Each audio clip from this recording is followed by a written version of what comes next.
Hello everyone! So ito nga pala yung ganap ng ika-73 anyas na birthday celebration ng aking lolo. Nagpunta nga ako ng mall para mamili ng pwedeng regalo sa kanya. Gabi na nga nung naumpisahan nito.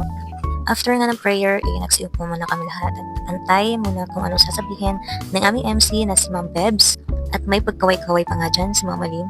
Meron nga nahuli dito sa camera at ulala at parang nakanganga na konti. Ayan nga, pinagsalita ng aking lolo at after nga niya na magsalita ay kanya-kanya naman kami magbibigay ng aming mga intermission number para sa kanya. Nauna nga si mama kasama yung mga anak niya, which is kami, dahil siya yung pinakapanganay sa walang magkakapatid at sinundan naman ng kanyang mga kapatid at mga pamilya, kanya-kanyang pamilya na din nila.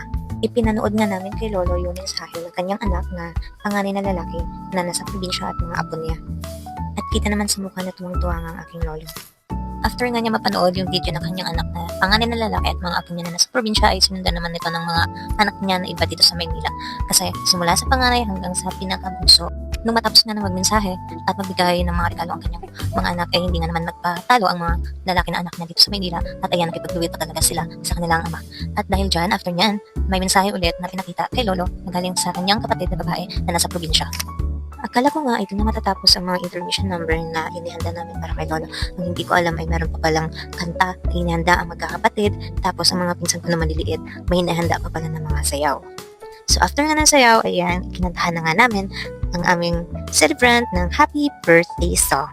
Salamat po Ama sa blessing, sa buhay na ipinahiram niyo po sa amin. Maraming salamat po sa guidance, sa mga lahat-lahat po Ama. Maraming salamat po.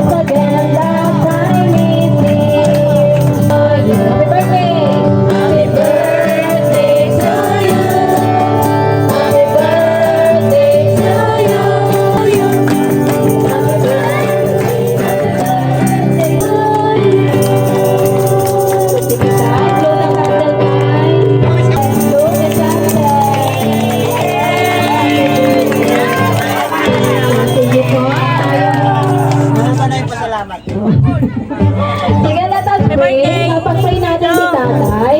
Then, sa food, pag-pray natin para tayo ay